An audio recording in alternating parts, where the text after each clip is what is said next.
جو کہ ملک کے جو حالات ہیں ان کے اوپر یہ سب سے بڑا یہ ڈیبیٹ رجیم چینج کی کہ اس کا رجیم چینج اور اس کا فال آؤٹ، تو میں آپ کا شکریہ ادا کرتا ہوں۔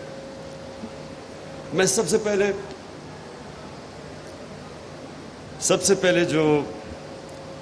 تو سارے اسپیکرز کا جو انہوں نے تبصرے کیے میں صرف اپریشیٹ کرنا چاہتا ہوں کہ سب نے مختصر پہلوؤں کے اوپر بات کی جو رجیم چینج کے ایفیکٹس آئے ہیں ملک میں۔ عمران ریاض نے بات کی کہ جس طرح میڈیا کے اوپر اب کسی بھی جمہوریت میں ایسا پریشر نہیں ڈالا گیا جو اس دور میں میڈیا کے اوپر پریشر ہے، اور اس کے بعد شعیب آپ نے شروع میں ہی جو پرابلمز بتا دیے کہ ہمیں ڈفرینٹ ایریاز میں کس طرح کے پرابلمز ہیں۔ دیکھیں، میں جو سب سے پہلے بات کرنا چاہتا ہوں وہ یہ کہ پاکستان کسی وجہ سے بنا تھا، اور اگر آپ اس کی پیچھے چلے جائیں پاکستان کے بننے کے، تو اس کی جو سب سے بڑی وجہ کیا تھی؟ آزادی چاہتے تھے لوگ۔ علامہ اقبال کی جو ساری کوشش تھی کہ غلامی سے لوگوں کو آزاد کرے، ذہنی غلامی سے۔ قائد اعظم کا یہ کہا جاتا تھا کہ غلام ہندوستان میں ایک آزاد ذہن تھا، اور ان کی کوشش ساری جو سٹرگل تھی وہ یہ تھی کہ ہم اگر ہندوستان میں رہ گئے تو ہم آزاد نہیں ہوں گے، اور جو قائد اعظم کی خاص طور پہ ہمیں ان کی بریلینس کے اوپر سوچنا چاہیے کہ وہ تب یہ پریڈکٹ کر رہے تھے کہ ایک دن نریندر مودی کا ہندوستان بنے گا جدھر مسلمانوں کی کوئی حیثیت نہیں ہوگی۔ تو اس لیے پاکستان بنا تھا۔ تو یہ اس لیے نہیں بنا تھا کہ ہم ایک غلامی سے نکل کے دوسری غلامی میں آ جائیں، اور ہمیں یہ جو نعرہ تھا پاکستان کا مطلب کیا، لا الہ الا اللہ، یہ آزادی کا نعرہ ہے کہ جب آپ یہ دعویٰ کرتے ہیں کہ اللہ تیرے سوا کسی کے سامنے نہیں جھکیں گے، تو یہ انسان کو آزاد کر دیتا ہے لا الہ الا اللہ۔ ہم اگر یہ دعویٰ کرتے ہیں اور اس میں مانتے ہیں، یہ ہمارا ایمان کا حصہ بن جاتا ہے، تو یہ ناممکن ہے کہ انسان کسی کی غلامی کرے اور قبول کرے۔ جو میری بڑی کوشش رہی، بلکہ میں نے رحمت اللہ عالمین اتھارٹی بھی بنائی، اور اس کی کوشش کیا تھی کہ ہمارے بچوں کو پتہ چلے کہ اگر یہ پاکستان ایک بڑی خواب کا نام تھا جس کے فاؤنڈنگ فادرز علامہ اقبال اور قائد اعظم تھے، تو کم از کم ہمیں پتہ تو چلے کہ یہ پاکستان کیوں بنا تھا۔ اور پھر جب ہم پاکستان کی جو آبجیکٹو ریزولوشن جو فاؤنڈنگ فادرز نے بنائی تھی، تو اسلامی فلاحی ریاست وہ بیس تھی مدینہ کی ریاست پہ، اور وہ کیوں نہیں ہمارے بچوں کو پتا کہ وہ جو مدینہ کی ریاست تھی وہ ایک دنیا کی تاریخ کا بڑا انقلاب آیا تھا اور تاریخ کا حصہ ہے۔ ہمارے بچوں کو کیوں نہیں سمجھ کہ وہ جب اللہ ہمیں حکم دیتا ہے کہ نبی صلی اللہ علیہ وسلم کی سنت پہ چلو، تو وہ جو مدینہ کی ریاست تھی ان کی سنت تھی، اور وہ کی پرنسپلز پہ بنی تھی، اور جو اس کا سب سے بڑا پرنسپل تھا جو شمشاد صاحب آپ نے بتایا، وہ رول آف لا تھا۔ جب انہوں نے کہا کہ میری بیٹی بھی اگر جرم کرے گی تو اس کو سزا ملے گی،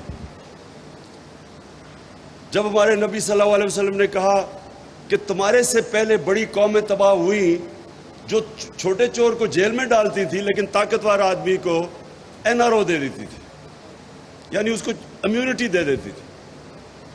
یہ اگر آج آپ سٹڈی کریں ڈیولپنگ ورلڈ، تو ساری ڈیولپنگ ورلڈ کا یہ مسئلہ ہے۔ وہ طاقتور کو نہیں پکڑ سکتے، وہ صرف چھوٹے چوروں کو جیلوں میں ڈالتے ہیں۔ جو فیکٹ آئی پینل کی رپورٹ ہے جو یونائٹڈ نیشن سیکرٹری جنرل نے ایک فیکٹ فائنڈنگ پینل بنائی کہ کیوں ڈیولپنگ ورلڈ غریب ہوتی جا رہی ہے اور امیر ملک امیر ہوتے جا رہے ہیں، تو ایک جو مین چیز کیا آئی سامنے کہ ہر سال 1700 ارب ڈالر غریب ملکوں سے چوری ہو کے، منی لانڈر ہو کے امیر ملکوں میں یا آف شور اکاؤنٹس میں چلا جاتا ہے۔ اور اسی پینل کے مطابق 7,000 ارب ڈالر پڑا ہوا ہے چوری کا غریب ملکوں کا آف شور اکاؤنٹس میں، ٹیکس ہیونز میں. تو جو یہ ٹرانسفر آف ویلتھ ہر سال ہوتی ہے، غریب غریب ہو جاتا ہے، امیر امیر ہو جاتا ہے، وہ کیوں ہوتی ہے؟ کیونکہ رول آف لا نہیں ہے. رول آف لا کا مطلب ہوتا ہے ساروں قانون میں ایک برابر. تو جب طاقتور کو آپ چھوٹ دیتے رہتے ہیں NRO1 یا NRO2، وہ ملک کا کوئی مستقبل نہیں ہے. ہمارے نبی نے کہہ دیا تھا کہ یہ تباہ ہو جائیں گی قومیں، اور وہ تباہی آپ ایک ایک ملک دیکھ لیں، وہ اگر وہ تباہ ہو رہا ہے تو اس کی بیسس پہ چلے جائیں. تو یہ جو ہمارے سامنے لیبنان، بیروت، سارے مڈل ایسٹ کا ایک وقت میں دبئی سمجھا جاتا تھا، ساری دنیا چھٹی بنانے بیروت جاتی تھی. آج وہ لیبنان 70% لوگ غربت کی لکیر کے نیچے چلے گئے. کیا وجہ ہے اس کی؟ سارے لوگ سڑکوں پہ، کرپشن ہے، طاقتور کی کرپشن، وہ نہیں پکڑ سکتے اس کو. تو نمبر 1 گائیڈنگ پرنسپل میں صرف یہ پہلے کہہ دوں کیونکہ میں اسی کے اوپر آتا ہوں بھی جو یہاں ہوا ہے. نمبر 1 رول آف لا، کوئی قانون کے اوپر نہیں. نمبر 2 انسانیت، فلاحی ریاست، وہ پہلی دنیا کی فلاحی ریاست بنی تھی. اور تیسری چیز جو تھی خودداری. کوئی جب آپ نے لا الہ الا اللہ کہا، آپ کسی کے سامنے نہیں جھکتے. ہمارے نبی صلی اللہ علیہ وسلم نے 637 اور 638 میں 627 اور 628 میں ایک خط لکھتے ہیں رومن ایمپرر کو، بیزنٹائن ایمپرر کو، دوسرا لکھتے ہیں وہ جو پرشین ایمپرر تھا. اور وہاں یہ نہیں لکھتے کہ ہم ابھی ہمارے پاس پیسے نہیں ہیں، ہمارے حالات بہت برے ہیں. وہ کہتے ہیں میں اللہ کا پیغام لے کے آیا ہوں، اپنی بہتری کے لیے تم میرا پیغام اگر اس کے اوپر عمل کرو گے، آپ کی بہتری ہے. اور یہ تاریخ کا حصہ ہے کہ 10 سال کے بعد کوئی سوچ تصور بھی نہیں تب کر سکتا تھا. 10 سال کے بعد وہ دونوں ان کے سامنے ایمپائرز گھٹنے ٹیک دیتے. ہیومن ہسٹری ہے یہ. تو وہ جو اللہ ہمیں حکم کرتا ہے کہ ان کی زندگی سے سیکھو، وہ ہماری بہتری کے لیے ہے. تو جو بیسک پرنسپلز ہے جس کے اوپر وہ کھڑا ہوا تھا. میں جب 18 سال کی عمر میں پہلی دفعہ انگلینڈ گیا تو یہ میں نے دیکھا انگلینڈ کے اندر پہلی دفعہ میں نے فلاحی ریاست دیکھی کہ ایک آدمی غریب آدمی ہے، اس کے پاس پیسے نہیں ہے، وہ نیشنل ہیلتھ سروس میں جا کے مفت علاج ہوتا تھا. میں جب اپنی والدہ کو لے کے گیا، جب ان کو کینسر تھی، تو وہاں میں نے عجیب سین دیکھا کہ میں پیسے دے رہا تھا اپنی والدہ کے علاج پہ. ساتھ والے بسترے پہ ان کے ایک نیشنل ہیلتھ سروس کی ایک خاتون تھی، مفت علاج ہو رہا تھا اس کا. اور نرسز اور ڈاکٹر کوئی فرق نہیں کر رہے تھے ان دونوں کے بیچ میں. جو ہم نے بیسس شوکت خانہ میں رکھا کہ وہاں اللہ کا کرم ہے، ہم نے بھی یہی فیصلہ کیا کہ جو بھی ڈاکٹرز کو نہیں پتا ہونا چاہیے کہ کون پیسے دے رہا ہے کون نہیں دے رہا، تاکہ دونوں کو ایکول ٹریٹمنٹ دیں. تو وہاں دیکھا میں نے سکولز کے اندر، گرامر سکول، مفت تعلیم مل رہی ہے، کوالٹی ایجوکیشن. ان کے پرائم منسٹرز نکلے ہوئے گرامر سکول سے. بے روزگار ہو تو ان امپلائمنٹ بینیفٹس ملتے تھے. عدالت میں جائے تو لیگل ایڈ ملتی تھی، غریب کو پروٹیکشن تھی، فلاحی ریاست تھی. اور رول آف لا آپ کے سامنے ابھی ہوا ہے کہ جب ہم 1100 ارب روپے کی چھوٹ دے رہے ہیں بڑے بڑے ڈاکوؤں کو، وہ برطانیہ کے اندر نو کانفیڈنس ہو رہا ہے بورس جانسن پہ. کس چیز پہ؟ کہ جی وہ اس نے کرونا کے دوران اس نے جا کے باہر ایک لوگوں نے گیدرنگ کر دی اور وہ اجازت نہیں تھی اس کی. یعنی پرائم منسٹر کو وہ نو کانفیڈنس لا رہے ہیں کہ وہ اس نے قانون توڑا، کوئی ڈاکہ نہیں مارا، صرف اس نے وہ قانون توڑ دیا کہ اس نے لوگوں کو کہا تھا کہ آئسولیٹ کرنا، اور انہوں نے نہیں کیا، گیدرنگ کر دی. نو کانفیڈنس موشن اپنی پارٹی نے پاس کیا. سو جو رول آف لا اور جو انسانیت وہاں میں نے دیکھی، ہمارے ملک تو بنا ہی تھا ہمارے تو جو فاؤنڈنگ فادرز کی مشن سٹیٹمنٹ ہے، ہم تو اس کے آس پاس بھی نہیں کبھی آئے. ہمارے تو یہ 2 طبقے چل رہے تھے، رولنگ کلاس، ساری اپرچونٹیز ان کے ہاتھ میں، چھوٹے سے طبقے، باقی لوگوں بیچاروں کے پاس بنیادی ضروریات نہیں ہیں. تو اب آ جائے اس کے اوپر. میں صرف اب رجیم چینج کی بات کرنا چاہتا ہوں. دیکھیں، پہلے تو مجھے جب میں نے وہ سائفر دیکھا جب تو پہلے میں نے 3 دفعہ پڑھا کہ یہ واقعی میں یہ سچ دیکھ رہا ہوں. آپ نے شمسیار صاحب آپ نے کہا کہ پتہ نہیں اس میں نہیں، آپ نے نہیں کہا. جی آپ نے کہا جل صاحب. میں آپ کو بتاؤں کہ میں نے جب پہلی دفعہ پڑھا کہ اگر تم نے نام لے کے، ہم نے سنا ہے کہ عمران خان اکیلا کا فیصلہ تھا روس جانے کا. یہ ذرا سنیں، ہم نے سنا تھا کہ یہ عمران خان کا اکیلا فیصلہ تھا، اور وہ ایمبیسڈر کہہ رہے نہیں اس کا نہیں فیصلہ تھا، یہ انسٹیٹیوشنل فیصلہ تھا. وہ آگے سے یہ بتا رہا ہے، اور وہ پھر آگے سے کہتا ہے کہ اگر تم نے اچھا ابھی نو کانفیڈنس موشن ٹیبل نہیں ہوئی اسمبلی میں، وہ 1 دن کے بعد ہوئی ہے. وہ کہہ رہا ہے کہ اگر تم نے عمران خان کو نہ اس میں نو کانفیڈنس کے ذریعے اس کو فارغ نہ کیا تو بڑے کانسیکوینسز ہوں گے پاکستان کے لیے. اور پھر کہتا ہے اور اگر کامیاب ہو گئی تو all will be forgiven، معاف کر دیا جائے گا پاکستان. میری پہلی انسٹنکٹ، پہلے تو میں نے 3-4 دفعہ پڑھا کہ یہ میں واقعی صحیح پڑھ رہا ہوں. پہلا جو میں سوچ رہا تھا کہ کوئی اس طرح کی 22 کروڑ لوگوں کے الیکٹڈ نمائندگی کوئی ایسی توہین کر سکتا ہے؟ کسی کی جرت ہے کہ اس طرح کا خط کسی کو لکھ دے؟ اور ہمیں بعد میں کسی نے کہا جی وہ یا تو ایسے تو آتے رہتے ہیں مراسلے. کبھی کسی سیلف ریسپیکٹنگ ملک میں اس طرح کا مراسلہ نہیں آ سکتا. یہ ناممکن ہے کہ کسی الیکٹڈ پرائم منسٹر کو کوئی آگے کہے جی اس کو ہٹا دو. تو یہ کتنی توہین ہے ایک ملک کی. یعنی کس طرح کا ایک عام آفیسر کہہ رہا ہے کہ جی اس کو پرائم منسٹر کو ہٹا دو. تو مجھے دوسری حیرت ہوئی کہ میں پرائم منسٹر ہوں، وہ ایمبیسڈر ہے، فورن آفس میرے نیچے ہے، وہ کس کو حکم دے رہا ہے کہ اس کو ہٹا دو پرائم منسٹر کو؟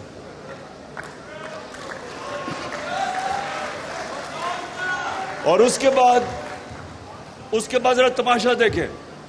ایک دم اس کے بعد جناب اگلے دن وہ آتا ہے، نو کانفیڈنس موشن ہوتا ہے، اور ایک دم ہمارے اتحادی اور لوٹوں کو آتا ہے کہ جو مہنگائی بہت ہو گئی ہے تو گورنمنٹ نہیں صحیح چل رہی. اب یہ سنیں ذرا، پہلے 2 سال ہمارا پہلا اتنا مشکل سال تھا. مشکل سال اس لیے تھا کہ ہمارے پاس 6 ہفتے کے تو ریزروز تھے. ہم پیمنٹس ہی نہیں کر رہے تھے اپنی ایکسٹرنل لائبلٹیز کی. ہم لوگوں کو بھی نہ بتا سکیں کہ وہ روپے پہ پریشر پڑے گا، روپے نہ گر جائے. ریزروز ہمارے نیچے تھے. بھاگے پھرے کبھی ادھر اپنے 3، میں ویسے ان کا شکر بھی کرتا ہوں، یہ جو ہمارے 3 دوست تھے جنہوں نے ہمیں پیسے دیے، نہیں تو ہمارے پاس تو بینکرپٹ تھے. ہم پہلے تو ادھر سے مشکل سے نکلے اور بڑا مشکل وقت تھا، اور IMF نے پھر کنڈیشنز لگائی ہمارے پر، سختی کی، ڈیمانڈ سکویز کی، بے روزگاری تھی، چیزیں انہوں نے، قیمتیں ہم نے بڑھانی پڑی. روپیہ گرا، جب روپیہ گرا باہر سے ساری امپورٹس مہنگی ہوئی، تو مشکل وقت تھا. اوپر سے کرونا آ گیا اگلے سال، وہ پھر سکویز کیا. تو ہم 2 سال تو بڑے مشکل تھے ہمارے لیے. اور شکر کریں کہ میں نے لاک ڈاؤن نہیں لگا دیا، جو ساری اپوزیشن بار بار کہہ رہی تھی کہ لاک ڈاؤن لگاؤ. لاک ڈاؤن کہتے تو ویسے ہی ہمارا بیڑا غرق ہو گیا تھا. جس دنیا میں ملک میں لاک ڈاؤن لگایا، ذرا دیکھے تو صحیح، ان کی اکانومیز تو اجڑ گئی. ہم پہلے ہی بری حالات میں تھے. ساروں نے 3 مہینے میں نے سارا پریشر برداشت کیا، نہیں لگایا لاک ڈاؤن پوری طرح، اور اپنی اکانومی بچائی. یہی IMF تھی. ان سے میں نے بات کر کے کنسٹرکشن سیکٹر کے لیے کنسیشنز لی، کیونکہ روزگار تو انہوں نے دینا تھا. انہی کے ساتھ ہم نے بات کر کے اپنے تھوڑے ٹیکس کم کروائے، ہم نے انسینٹیوز دیے. تو 2 سال تو بڑے مشکل تھے. لیکن تیسرا اور چوتھا سال، 17 سال کے بعد، اب ذرا اکنامک گروتھ ریٹ دیکھ لیں. 17 سال کے بعد سب سے بہتر 2 جس میں ہماری معیشت اوپر گئی، جس میں ہماری ویلتھ کریشن ہوئی اور سسٹینیبل گروتھ کی طرف جا رہا تھا. مطلب کہ سارے سیکٹرز گرو کر رہے تھے. Service sector, industry, large scale manufacturing جب اوپر آتی ہے، اس کا مطلب روزگار بھی ملتا ہے، ویلتھ کریشن ہوتی ہے. اور کنسٹرکشن سیکٹر کے ریکارڈ گروتھ ہوئی. تو ساری، اور پھر زراعت کے اندر جو ہم نے اپنے کسانوں کے لیے انسینٹیوز دیے اور جو ان کی قیمتیں دلوائیں، اور جو شوگر مافیا پیسے نہیں دیتا تھا کسانوں کو، ان سے زبردستی ان کو کسانوں کو پوری قیمت بھی دلوائی، ٹائم پہ پیسہ دلوایا. انہوں نے انویسٹ کیا تو ہماری 4.5% ہماری زراعت اوپر گئی. تو ایک سسٹینیبل گروتھ پہ تو پاکستان نکل گیا تھا. تو تب ان کو جب 6% گروتھ ریٹ ہو رہی ہے تو تب ان کو کدھر سے آ گیا کہ جی بڑی مہنگائی ہوگی اور جی حالات بہت برے ہیں.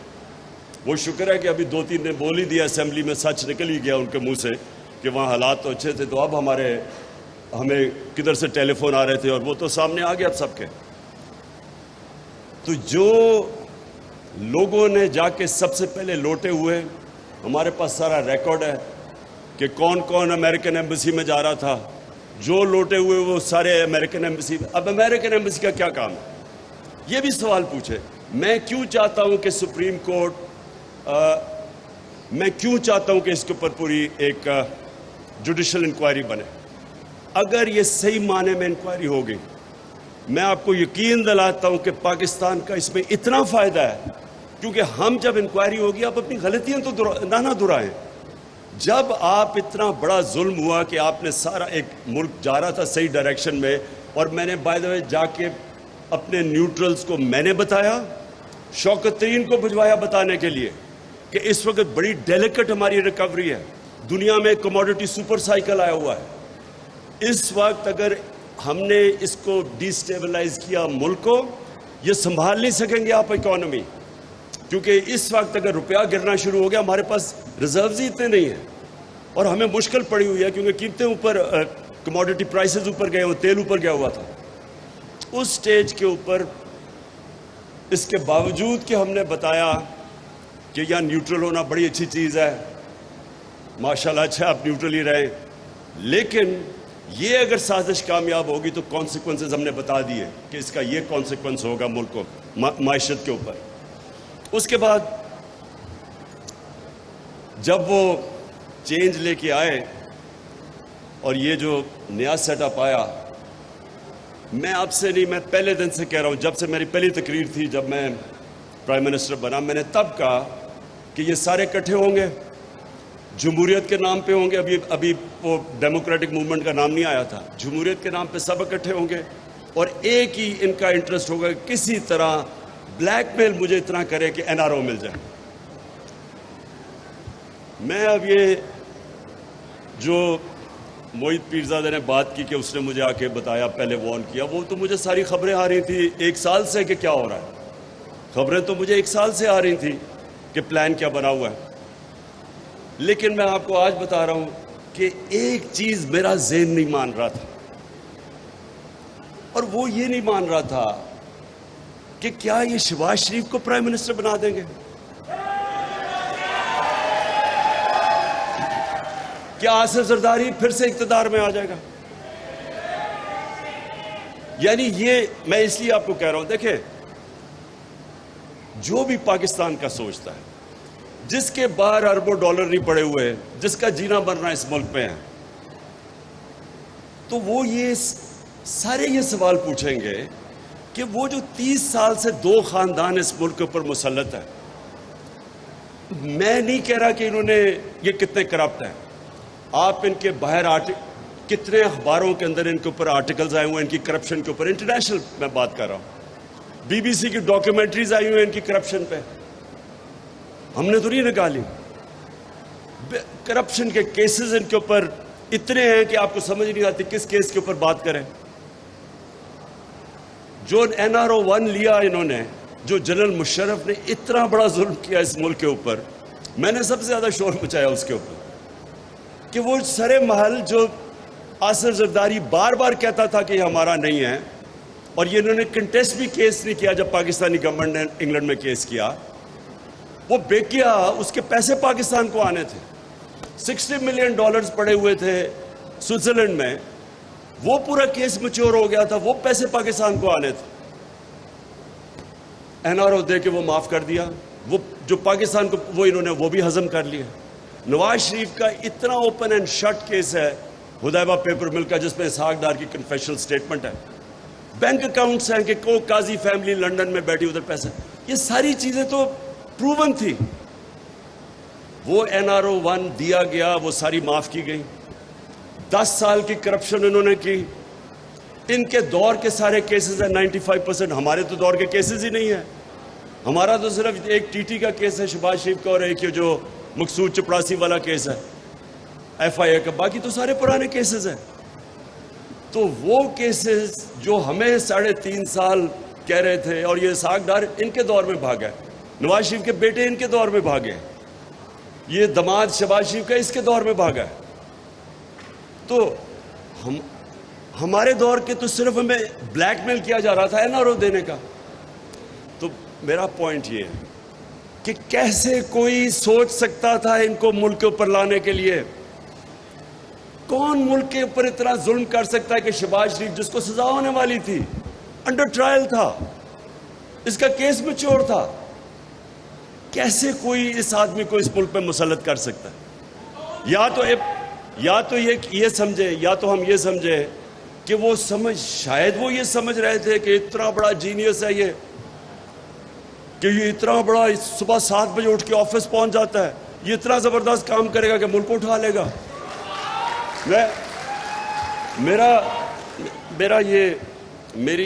مجھے پھر یہ اب تھوڑا شک ہونا شروع ہو گیا کہ وہ جو 50 ارب روپیہ شہباز شریف نے اشتہاروں پہ خرچ کیا تھا، جو ساری ڈیولپمنٹ ہی اشتہاروں میں تھی، وہ شاید اس سے سمجھ گئے ہوں اشتہار میں اتنی ڈیولپمنٹ تھی، شاید وہ اس غلط فہمی میں تھے کہ یہ ایک دم ملک ٹرن اراؤنڈ کر دے گا.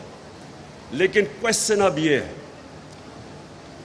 کون اس کی ذمہ داری اٹھائے گا کہ رجیم چینج کے بعد جدھر اب پاکستان اکنامک سروے کے اندر ساری فگرز دی ہوئی ہیں، آپ وہ پڑھ لیں تو اس میں ساری آپ کی فگرز ہیں جو اس گورنمنٹ کی اکنامک سروے ہے، اس میں ایک فگر دی ہوئی ہے. پاکستان سارے ٹارگٹ سے ہم نے زیادہ اچیو کیا. پاکستان کی تاریخ میں سب سے زیادہ ٹیکس کلیکشن ہوئی ہے، ریمیٹنسز ہوئی ہیں، اوورسیز پاکستانیز نے سب سے زیادہ پیسہ بھیجا ہے. ہماری جو اصل میں ملک تب ترقی کرتا ہے جب اس کی ایکسپورٹس اوپر جاتی ہے. نون لیگ کے 5 سال میں تو ایکسپورٹس شاید ہی اوپر ہلی نہیں، وہاں سے وہیں کی وہیں پھنسی ہوئی تھی. ہماری ریکارڈ ایکسپورٹس تھی. اور جو پھر سے میں کہہ رہا ہوں زراعت جو ترقی کی، تو جب ایک ملک ادھر جا رہا تھا اور آج مہنگائی آسمانوں پہ اور اکانومی نیچے، کون ذمہ دار ہے اس کا؟ کون؟ جو ایک منٹ، تو میں اس لیے کہہ رہا ہوں کہ یہ جو اگر ہم نے پاکستان میں اس طرح کی چیزیں آگے سے روکنی ہیں، یہ بڑا ضروری ہے. پریزیڈنٹ آف پاکستان نے سپریم کورٹ کو لکھا ہوا ہے کہ انویسٹیگیٹ کرے، سائفر بھی بھیجا ہوا ہے کہ اس کے اوپر انویسٹیگیٹ تو کرے، اوپن انکوائری کرے اس کے اوپر، تاکہ آگے سے یہ چیزیں نہ ہوں، تاکہ ملک کم از کم ہمیں پتہ تو چلے کہ کون ذمہ دار ہے.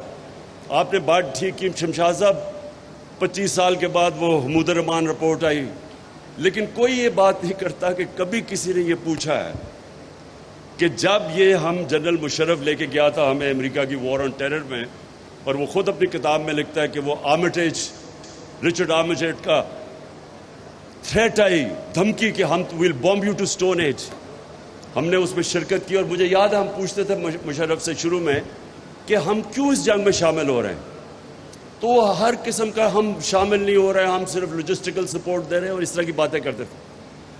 کیوں نہیں اس کا جواب طلب کیا گیا کہ 80,000 پاکستانی اس میں مرا؟ خود گورنمنٹ کہتی ہے کہ 150 ارب ڈالر سے زیادہ ہمیں نقصان ہوا، 35 لاکھ لوگ نقل مکانی ہوئی. آج بھی ہمارے فوجی شہادتیں دے رہے ہیں، وہی اسی کا فال آؤٹ، جو آج بھی وہ دہشت گردی ختم نہیں ہوئی، آج بھی ہمیں قربانیاں دے رہے ہیں. ہمیں کیوں ہم گئے تھے ان کی جنگ میں؟ کم از کم یہ تو ہو کہ کیا ہمارے پاس کوئی چوائس تھی؟ کیا ہم اور طرح جا سکتے تھے؟ لیکن وہ میں پھر سے اب آتا ہوں کہ جب ہم ملک میں یہ فیصلہ کر بیٹھے کہ ہمیں جو بھی وہاں سے حکم آئے گا ہمیں ماننا پڑے گا، جو مجھے پتہ ہے کہ یہ ہماری رولنگ ایلیٹ کا یہ ذہنوں میں پڑا ہوا ہے، وہ سمجھتے نہیں ہیں ویسٹرن مائنڈ کو. میں یہ سمجھتا ہوں کہ میرا ان سب سے بہت بہتر انڈرسٹینڈنگ ہے مغربی سوچ کی. ٹائم بھی میں نے گزارا اور سب کچھ، اور اندر سے ان کے لوگوں کو جانتا ہوں. میں یہ سمجھتا ہوں کہ یہاں ایک غلط فہمی ہے کہ جب ہم ان کے سامنے ان کی ہر بات مانتے رہیں گے وہ ہمارے ساتھ اور دوستی کر لیں گے. انٹرنیشنل ریلیشن میں کوئی دوستی نہیں ہوتی، انٹرسٹ ہوتے ہیں. آپ ان کے انٹرسٹ سرو کرتے ہیں، وہ دیکھتے یہ ہیں.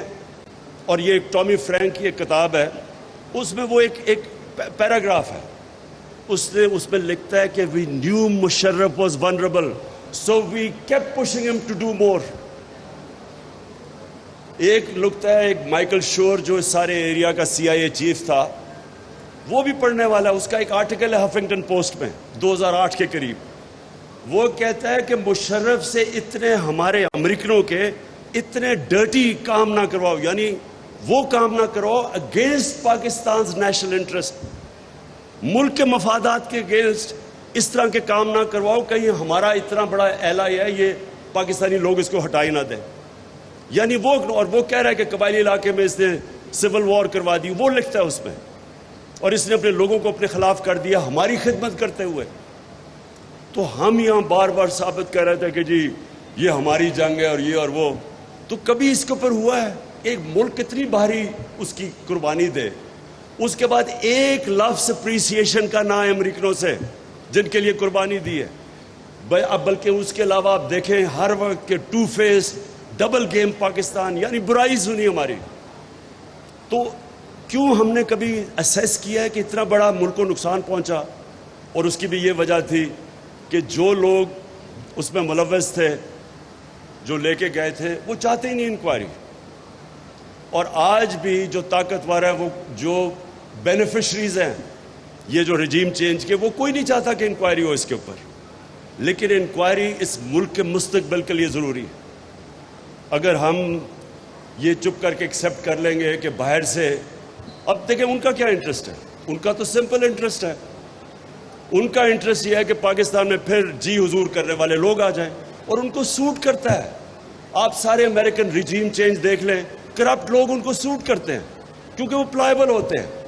اپنے ملک میں کوئی ضمانت پہ ہو, آپ اس کو چپڑاسی بھی نہیں رکھوا سکتے ان کے ملک میں. کوئی نوکری ڈھونڈ کے دکھاتے ضمانت پہ آدمی, وہ اتنی اسٹرکٹ ان کی مورل سٹینڈرڈز ہیں.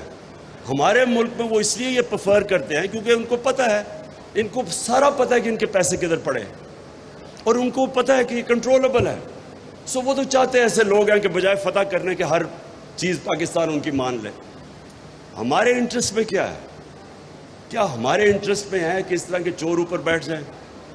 اگر آپ نے کسی ملک کو تباہ کرنا ہے, آپ کو یقین کوئی کسی دشمن کی ضرورت نہیں ہے, اس طرح کے چوروں کو اوپر بٹھا دیں. اور آپ کے سامنے ہے کون سی قیامت آ گئی ہے 2.25 مہینے میں کہ سارا پاکستان کی اکانومی نیچے چلی گئی ہے. کون سا اتنا بڑا, ہم 2.5 سال IMF کے پروگرام میں تھے, تو ہمیں کیوں نہیں پریشر انہوں نے ڈالا یہ کرنے کے لیے جو آج یہ کہہ رہے ہیں کہ جی IMF نے یہ کروا دیا تو ہمیں کرنا پڑا ہے, اور پھر ہمیں بلیم کر رہے ہیں, کہہ رہے ہیں ہماری وجہ سے. تو اگر ہمیں اب ذمہ دار ٹھہرا رہے ہیں تو اتنی محنت کر کے حکومت ہٹائی کیوں آپ نے؟ ہمیں رہنے دیتے, ہم ذمہ داری لے لیتے. تو پہلے آپ نے ایک غلط کام کر کے حکومت, اور پھر ذمہ دار ہمیں ٹھہرا رہے ہیں. اور فگرز ڈینائی نہیں ہو سکتی. پاکستان اکنامک سروے میں ساری فگرز ہیں کہ کدھر پاکستان تھا اور آج کدھر پہنچ گیا. تو میں آخر میں وے فارورڈ بتاتا ہوں.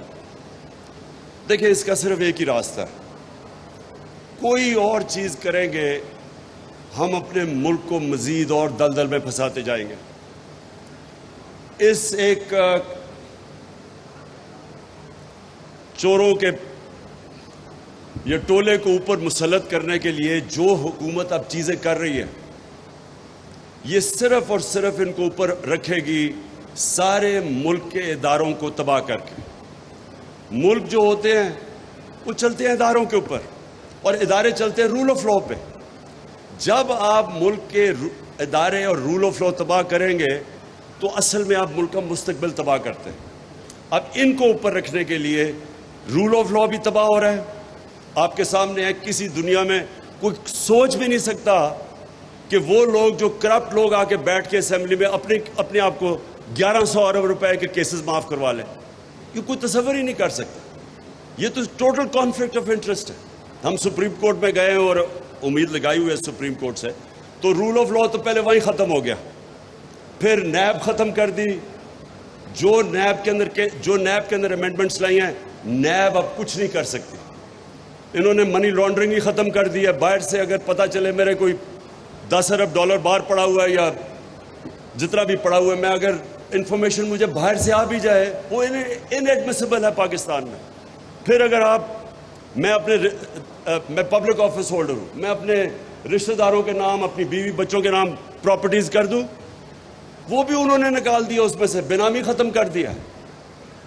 انہوں نے وہ چیزیں کی ہیں کہ جو وائٹ کالر کرائم کو پکڑنا امپاسبل کر دیا. اب تو انہوں نے یہی نہیں اپنے آپ کو بچاتے بچاتے ساروں کے لیے دروازے کھول دیے چوری کے.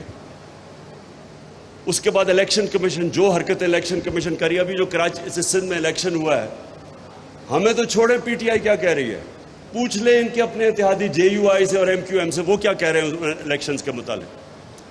15% الیکشن انٹیریئر سندھ میں انہوں نے ان اپوزڈ جتا دیے, اور پوچھے تو صحیح ان اپوزڈ کیسے ہے. انہوں نے پولیس اور جو استعمال کیا, لوگوں کو اٹھا لیا, وہی جو حرکتیں جو ذوالفقار علی بھٹو نے 1977 کے اندر, اس نے بھی تھوڑے سے لوگوں کو ان اپوز کروایا تھا, اس سے شور مچا تھا. یہاں تو 15% سیٹیں ان اپوزڈ ہو گئی ہیں. تو پوچھیں تو صحیح کہ کیوں ان اپوزڈ ہوئی ہے. تو وہ جو جس طرح کا وہ الیکشن ہوا, ابھی جو 20 حلقوں میں پنجاب میں الیکشن ہو رہا ہے, جو اس وقت مداخلت ہو رہی ہے, جس لیول کی مداخلت ہو رہی ہے اس الیکشن کے اندر, ٹیلی فون کال کر کر کے میں انٹرویو کرا لوگوں کو ٹکٹ دینے کے لیے. 2 کینڈیڈیٹس نے مجھے بتایا کہ ہمیں ان نون نمبر سے ٹیلی فون آیا کہ آپ نے ان کے ٹکٹ ہی لینے. تو جس لیول کی مداخلت ہے, اب اگر اسی طرح کے انہوں نے الیکشن کروانے ہیں, الیکشن کمیشن ڈسکریڈیٹڈ, وہ ہو ہی رہی ہے. Election commission ڈسکریڈیٹڈ. پارلیمنٹ کا یہ حال ہے کہ اگر راجہ ریاض پارلیمنٹ کا اپوزیشن لیڈر سمجھ لیں پارلیمنٹ کی کیا اہمیت ہے. پنجاب اسمبلی میں جو پنجاب اسمبلی میں ہو رہا ہے, یعنی 2.5 مہینے سے جس طرح پنجاب چل رہا ہے, تو یہ مداخلت کے بعد, یہ جو سازش کے بعد, پنجاب کے جو حالات دیکھ لیں. کوئی پوچھے تو صحیح کہ وہاں ہو کیا رہا ہے. جس طرح اور یہ جو آج فیصلہ بھی آیا ہے, ویسے میں یہ واضح کر دوں, ہم کل سپریم کورٹ میں جا رہے ہیں اس فیصلے کے اوپر کہ حمزہ اب کیسے چیف منسٹر بن سکتا ہے. جب انہوں نے کہہ دیا اس کی الیکشن ہی غلط ہوئی ہے, تو وہ چیف منسٹر کس پہ ہے. تو ساری جو چیزیں ہو رہی ہیں, نہ اسمبلیز فنکشنل ہیں, نہ اس ملک کی الیکشن کمیشن کے اوپر کسی کو اعتماد ہے. وہ ساری انجینئرنگ کرے. اب ہماری 5 ریزرو سیٹس تھی. سیدھا قانون تھا کہ جناب جیسے ہی ہماری جو لوٹے گئے تو 5 نئے آنے چاہیے تھے. وہ آئین میں ہے. وہ 3 ہفتے لگا دیے اس کے اوپر. فائنلی ہائی کورٹ سے فیصلہ آتا ہے کہ ان کو ریسٹور, یہ 5 reserve seats 2 P T I کو. ابھی تک بیٹھے ہوئے الیکشن کمیشن, وہ ہمیں مل ہی نہیں رہی. تو اتنی لیول پہ جا رہے ہیں یہ انجینئر کرنے کے لیے. اس سیٹ اپ کو انجینئر کرنے کے لیے نہ الیکٹرل پروسیس پہ کانفیڈنس ہے, وہ تباہ. پارلیمنٹ میں نے کہہ دیا. پھر جو میڈیا کے اوپر جس طرح کی واردات ہو رہی ہے, یہ بھی انپریسیڈنٹڈ ہے. میڈیا کو دبانے کے لیے, آوازوں کو دبانے کے لیے, یہ کوئی کامیاب نہیں ہوگا. یہ جو بھی یہ کر رہے ہیں, یہ روک ہی نہیں سکتے آج پاکستان جس طرف جا رہا ہے. صرف اور صرف جو بھی کوشش کر رہا ہے اس سیٹ اپ کو مسلط کرنے کے لیے, وہ اپنے آپ کو ڈسکریڈٹ کر رہا ہے, وہ پاکستان کو نقصان پہنچا رہا ہے, وہ اداروں کو ڈسکریڈٹ کر رہا ہے. اور ایک ہی راستہ اس پہ, جو بھی آپ دیکھ لیں, ایک راستہ اس پہ سے کہ فری اینڈ فیئر الیکشنز کروائے جائیں. اور فری اینڈ فیئر الیکشنز کا مطلب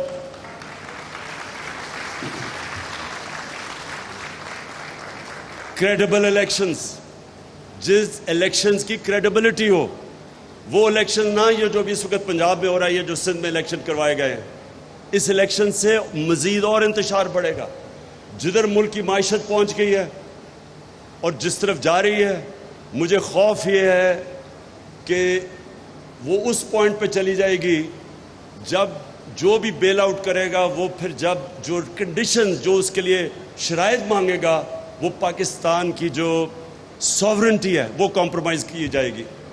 ان لوگوں کو تو فرق نہیں پڑتا, جن لوگوں کو پیسے سے پیار ہے, جو صرف اپنی کرپشن بچانے کے لیے آئے تھے اور اپنی مزید کرپشن کرنے کے, ان کو تو فرق ہی نہیں پڑتا کہ پاکستان جو ایک عظیم خواب کا نام تھا, میں ہمیشہ سمجھتا ہوں کہ وہ کسی وجہ سے بنا تھا. ان کو تو فرق ہی نہیں پڑتا کہ اگر ہم کشمیریوں کی سٹرگل کی قبر کھود دیں, ہم ہندوستان سے ٹریڈ بھی شروع کر دیں, جو کشمیر میں ہو رہا ہے اس کو نظر انداز کریں, جو پہلے بھی کیا تھا نواز شریف نے. ملا ہی نہیں تھا حریت ممبر سے جب وہ موڈی کی وہ کورونیشن پہ گیا. نہ ان کو فرق پڑتا ہے. ابھی میں سن رہا ہوں کہ جی اسرائیل کو ہم ایکسیپٹ کر لیں, یا اسرائیل سے ہمیں فائدے ہو سکتے ہیں. تو اگر آپ کا نظریہ ہی نہیں ہو تو کچھ بھی کر لیں. ان کو یہ بھی نہیں فرق پڑتا بیسز رکھیں، کیونکہ ان کو یہ نہیں کہ جو ہمارے 80,000 لوگ مرے تھے کسی کی کانفلکٹ میں شرکت کرنے کے، ان کو اس کا بھی نہیں ہے کہ بس جی ڈالر آ جائیں گے تھوڑے سے. تو جن کا نظریہ ہی نہیں ہے ان کے لیے تو کوئی پرابلم نہیں ہے. لیکن جو ہماری طرح کے لوگ سمجھتے ہیں کہ پاکستان ایک بڑے نظریے کا نام تھا اور اس کا نعرہ تھا، عظیم نعرہ تھا کہ اے اللہ تیرے سوا کوئی اور خدا نہیں ہے، تو وہ ان کے لیے تو یہ اگر اسی طرح ہی رہنا تھا تو بنا کیوں پاکستان پر؟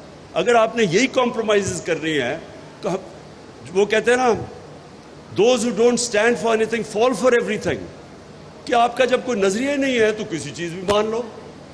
اس لیے یہ بڑا اصل میں یہ دو نظریوں کا فرق ہے.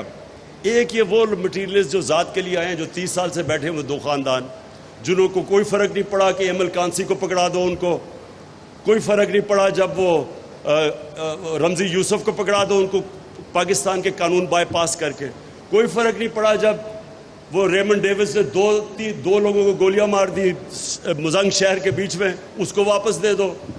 ان کو تو کوئی فرق ہی نہیں پڑتا. یہاں جب 400 ڈرون اٹیک ہوئے ان دونوں کے دور میں، کوئی شرم نہیں ان کو آئی کہ کبھی کوئی دنیا اجازت دیتی ہے جج، جوری اور ایکسیکیوشنر کسی کو بننے کے لیے کہ آپ ہی فیصلہ کریں. 8,000 دور آدمی بیٹھ کے کمپیوٹر گیم سے لوگ مار رہے ہیں یہاں پاکستان میں، اور یہ دونوں لیڈر چپ کر کے بیٹھے ہوئے تھے. ان کو کیا فرق پڑتا ہے اس سے؟ فرق تو ان لوگوں کو پڑتا ہے جو سمجھتے ہیں. اور جو اکثریت ہے اس ملک کی اکثریت بلیو کرتی ہے نظریہ پاکستان میں. آج جو یہ لوگ نکلے ہیں، میں آپ کو خود بتاؤں کہ میں خود حیران تھا جس طرح پبلک نکلی ہے، لیکن میں نے اس نتیجے پہ آ گیا ہوں کہ جو اکثریت ہے اس ملک کی، وہ ابھی بھی اس خواب کے پیچھے ہے. یہ اوپر ہے جو تھوڑی سی ایک ایلیٹ، جو کرپٹ ایلیٹ ہو چکی ہے، جس کا صرف ذاتی مفادات کے لیے وہ سمجھتا ہے پاکستان بنا تھا.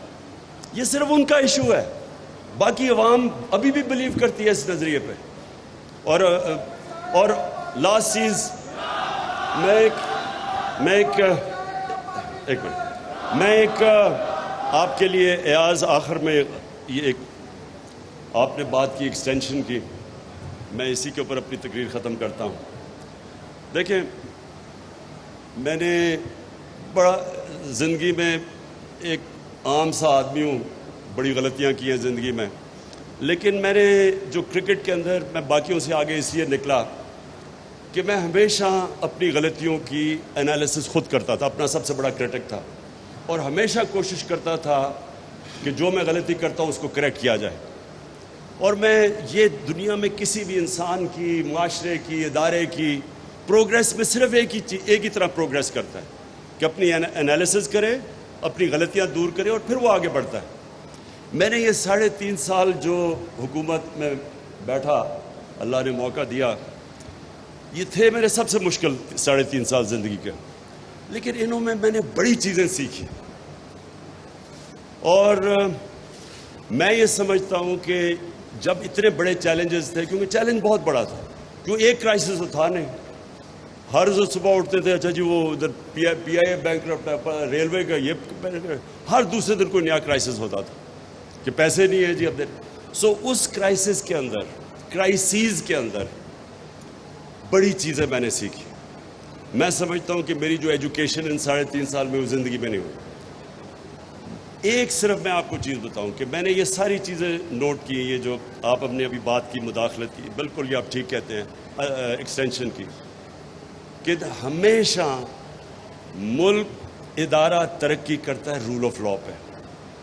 آج شوکت خانم ایک انٹرنیشنل لیول کے 2 ہاسپٹلز ہیں، وہ صرف رول آف لا پہ ترقی کرتے ہیں، میریٹوکریسی پہ کرتے ہیں. آج چائنا کی جو سب سے بڑی وجہ تیزی سے اوپر آنے کی، ان کی بڑا زبردست الیکٹرل پالیٹکس، الیکٹرل ڈیموکریسی نہیں ہے، لیکن میریٹوکریسی کا زبردست سسٹم ہے. میریٹوکریسی اور رول آف لا ساتھ ساتھ جاتے ہیں.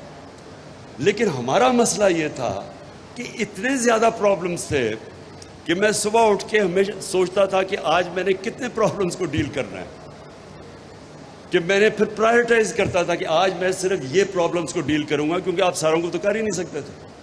ملک کے اندر ایک انسٹیٹیوشنل بریک ڈاؤن ہے، اور وہ آیا 30 سالوں سے دیر سے آ رہا تھا. جب آپ مارشل لا لگاتے ہیں تو سب سے پہلے ادارے ختم ہو جاتے ہیں, رول آف لا ختم ہوتا ہے.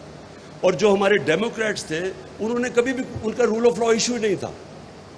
Relaxation of all the rules تو نواز شریف نے شروع کیا تھا. Relaxation of all the rules means rule of law کو توڑنا. سو جو ملک کے مسئلے تھے جو میں نے اسٹڈی کرتا گیا over the period of time, میں آپ کو یہ کہہ دوں کہ یہ آپ بات بالکل ٹھیک کہہ رہے ہیں, لیکن اس جو کانٹیکس میں آپریٹ کر رہا تھا مجھے بڑا کیئرفلی دیکھنا پڑتا تھا کہ یہ مسئلے ہیں اور میں سارے نہیں ڈیل کر سکتا ایک وقت. تو پھر مجھے پک اینڈ چوز کرنا پڑتا تھا, پرائرٹائز کرنا پڑتا تھا. اور ہم واپس دیکھتا ہوں بہت چیز بہتر کر سکتے تھے, بڑی چیزیں اور بہتر کر سکتے تھے, لیکن اس ساروں کے باوجود جو کرائسس تھے, میں یہ سمجھتا ہوں کہ بینکرپٹ اکانومی, کووڈ-19 جو ایک دنیا میں 100 سال میں ایک دفعہ کرائسس آتا ہے, اس کے اندر سے ہم جو سٹیئر کیا, اور پھر یہ سپر سائیکل کموڈٹی کا اور یوکرین کی وجہ سے. اگر آج میں پیچھے دیکھوں تو جب میں شروع کیا تھا 3.5 سال پہلے, اور میں اینڈ میں دیکھوں کہ جو آج اکنامک سروے میں پاکستان کی آل راؤنڈ گروتھ تھی, آئی ایم ایف نے بھی کہا سسٹینیبل گروتھ تھی, اگر یہ ہو سکتی تو میں سمجھتا ہوں کہ یہ اس کانٹیکس میں ہمارا بڑا کامیاب, بیئرنگ ان مائنڈ جتنے کرائسس تھے, 17 سال میں سب سے زیادہ بہتر اکنامک گروتھ پچھلے 2 سال میں ہوئی تھی. میں سمجھتا ہوں کہ یہ ہماری بہت بڑی کامیابی تھی. Thank you G. Chairman Tehreek Insaf Imran Khan وکلا کنونشن سے خطاب کر رہے تھے. کہا طاقتوروں کو NRO دیا جائے گا تو اس ملک کا کوئی مستقبل نہیں. ملک کے بڑے بڑے ڈاکوں کو 1100 ارب کی چھوٹ قابل مذمت ہے. برطانیہ میں کورونا کا قانون توڑنے پر وزیر اعظم کے خلاف عدم اعتماد کی تحریک آ رہی ہے. یہاں طاقتور کو نہیں پکڑا جاتا, کمزور کو جیل میں ڈالا جاتا ہے. لاہور ہائی کورٹ کے فیصلے کے خلاف ہم سپریم کورٹ میں جا رہے ہیں.